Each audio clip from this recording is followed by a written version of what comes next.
बीडमध्ये महिलेच्या मांडीवर रस्सं, लोक तुटून पडले, भयंकर प्रकार, संपूर्ण महाराष्ट्रात खळबळ. हे असं कसं करू शकतात? नेमकं काय घडलं होतं? ही घटना बीड जिल्ह्यातील रंजेगाव येथील घडल्याचं सांगितलं जात आहे. सुरुवातीला ही घटना सामान्य वाद असल्याचं वाटत होतं, पण नंतर समोर आलेल्या माहितीनंतर या घटनेकडे अनेकांचं लक्ष गेलं. माहितीनुसार गावात काही प्रकार सुरू असल्याबद्दल काही लोकांमध्ये चर्चा होती. याच पार्श्वभूमीवर संबंधित महिलेने काही गोष्टींवर विरोध व्यक्त केला होता. तक्रारीनुसार गावात सुरू असलेल्या जुगाराच्या प्रकारांमुळे लहान मुलांवर आणि शाळकरी विद्यार्थ्यांवर परिणाम होऊ शकतो, असं महिलेचं म्हणणं होतं. याशिवाय तिच्या घरासमोर काही जण वारंवार लघुशंका करत असल्याबद्दल तिने आवाज उठवल्याचं सांगितलं जात आहे. तक्रारीनुसार याच कारणामुळे काही लोक नाराज झाले होते.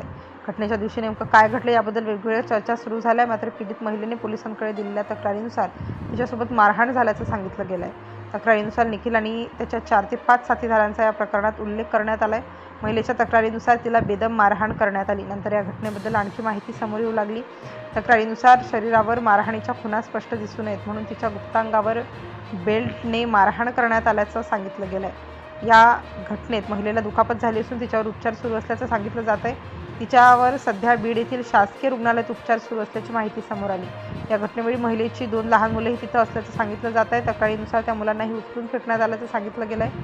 मुलांना किरकोळ दुखापत झाल्याची माहिती मिळाली आहे. या प्रकरणानंतर पोलिसांकडे तक्रार दाखल करण्यात आली. या प्रकरणी पिंपळनेर पोलीस ठाण्यात गुन्हा दाखल झाल्याचं सांगितलं जात आहे. माहितीनुसार या प्रकरणात 4 ते 5 जणांविरोधात गुन्हा दाखल करण्यात आला आहे. या प्रकरणातील संबंधित आरोपींपैकी एक जण वाल्मिक कराडचा समर्थक असल्याचा दावा काही ठिकाणी करण्यात येत आहे.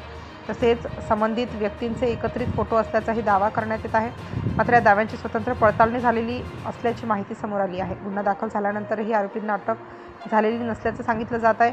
या घटनेनंतर अनेक ठिकाणी या प्रकरणाची चर्चा सुरू झाली. सुरुवातीला विचारलेला प्रश्न पुन्हा समोर येतो, महिलेच्या मांडीवर असं नेमकं काय झालं होतं? उत्तर असं की पोलिसांकडे दिलेल्या तक्रारीनुसार एका महिलेने काही गोष्टींना विरोध केला आणि त्यानंतर तिच्यासोबत मारहाण झाल्याचं सांगितलं गेलं. आणि तक्रारीतील सर्वात गंभीर भाग म्हणजे महिलेच्या म्हणण्यानुसार तिच्या गुप्तांगावर बेल्टने मारहाण करण्यात आल्याचं सांगितलं गेलं आहे. आता या प्रकरणात पुढे चौकशीत काय समोर येतं आणि पुढील कारवाई काय होते याकडे सर्वांचं लक्ष लागलेलं आहे.